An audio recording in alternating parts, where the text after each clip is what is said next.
Quand j'étais jeune, nous étions toute une gang de hippies. On a vidé un autobus scolaire, puis on est descendu au Texas, puis on a ramené les premières chèvres angora au Québec. C'est comme ça que j'ai commencé. Je travaillais déjà dans la fibre. Je faisais déjà des produits, mais là, c'est comme l'amour infini. Ça dure depuis ce temps-là.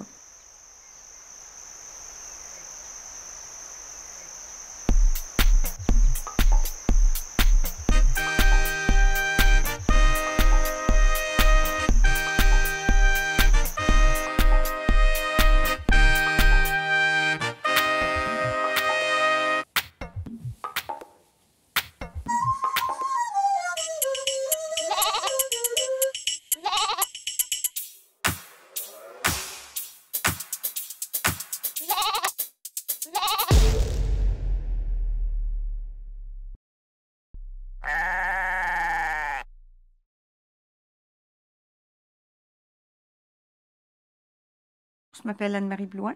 Ma petite entreprise, c'est Mohair Plus. Je suis productrice de chèvres angora, transformatrice jusqu'au produit fini. La chèvre angora, c'est un animal qui est plus doux qu'une chèvre laitière, ce qui est facile à manipuler, bien, sauf certaines pas fines, là, mais c'est une fibre extrêmement chaude, délicate. On peut faire des trucs vraiment très, très fins qui ont la résistance, qui prend la teinture admirablement, qui se travaille facilement.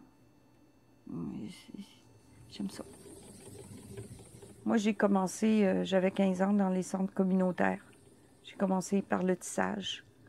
Après ça, j'ai suivi quelques cours où est-ce que j'ai pu en trouver. Beaucoup d'essais-erreurs, beaucoup d'apprentissage, beaucoup de « ça marche pas, on recommence ». Viens, ma belle, viens. Si tu me parles un petit peu d'aujourd'hui avec Francis, c'était sa première fois. Oui, première fois qu'il tombe des chèvres. Il s'est bien débrouillé, ça a bien été. Ouais, colle-toi un petit peu plus, Ken. C'est quelqu'un qui est habitué de manipuler des animaux aussi. Souvent, les nouveaux éleveurs, ils connaissent pas les animaux, mais pas du tout. Alors, lui, il n'y a pas d'hésitation, il y a juste la machine à comprendre puis à manipuler pour savoir comment récupérer sa fibre. T'as quasiment fini. Fait que tu vois, en fait, elle descend toute seule. Tu vois-tu? Ouais. Je la pousse pas.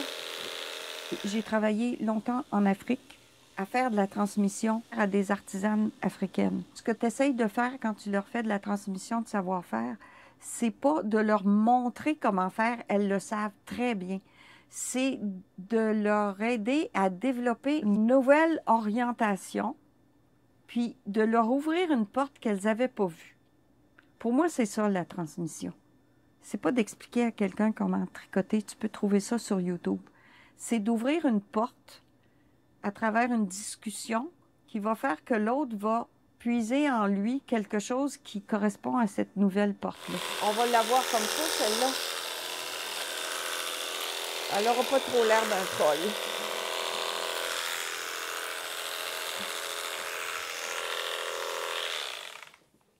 Voilà, oups!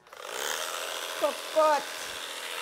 Quand je vais arrêter, ben tout ce que j'ai dans ma tête, ça va disparaître, là. Ça va disparaître avec moi. C'est pas que c'est nécessairement important ou intéressant, mais c'est vrai pour plein de producteurs, puis plein de transformateurs aussi, là. Il y a des expertises qui se perdent. On a combien, 5? Je pense que ça ressemble à ça. Ce que j'aimerais, c'est qu'il y ait des réseaux où je peux perfectionner certains aspects de ma technique, puis en même temps, peut-être partager certains aspects que moi j'ai développés ou des écueils que j'ai rencontrés. Et puis, à ce moment-là, on pourrait faire comme des lieux de rencontre virtuels, ce qui n'était pas possible avant. On est isolé en métier d'art, beaucoup. Rien que visiter d'autres ateliers, c'est super important.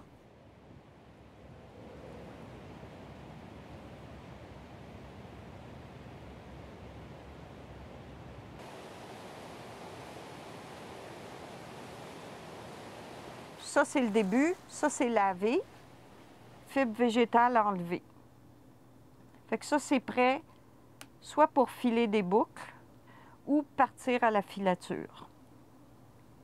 Fait que si ça part à la filature, bien, ça va revenir soit en ondin comme ça, prêt à filer, ou ça va revenir enfilé, puis probablement cette grosseur-là. C'est intéressant parce qu'avec chaque âge, puis chaque couleur, tu peux faire des choses différentes, les penser de façon différente. Si tu peux acheter n'importe quoi, c'est pas la même chose que si tu travailles avec ce que tu as. Des années où j'ai beaucoup de kids, ben je fais beaucoup de produits très fins, très proches de la peau. Puis les années où j'ai plus d'adultes, ben je fais plutôt des chandails, des foulards. Mais on essaye d'avoir un troupeau équilibré. J'ai besoin du calme que me donne Charlevoix. J'ai besoin du fleuve puis de la montagne. Puis je suis chanceuse, j'ai les deux. Je pense que j'ai pas vraiment changé depuis que j'étais jeune. J'ai le même mode de vie, puis les mêmes valeurs. Alors j'essaye que mon produit reflète ça. C'est tous des petits morceaux qui se mettent ensemble pour faire une productrice transformatrice. Faut que tu aimes toutes les petites étapes jusqu'au produit fini ou à l'étape où toi, tu es à l'aise de te rendre. Puis pourquoi faire de la fibre? Ben parce que sapristi, c'est drôlement important. Avec tous les produits synthétiques disponibles, le retour à une fibre naturelle qui est quand même soyeuse, qui est quand même chaude, qui donne un produit extraordinaire, ça a déjà failli disparaître. Fait que, il faut qu'on continue puis qu'on valorise ce qu'on est capable de produire en circuit court au Québec. C'est important. Moi, je pense que c'est super important.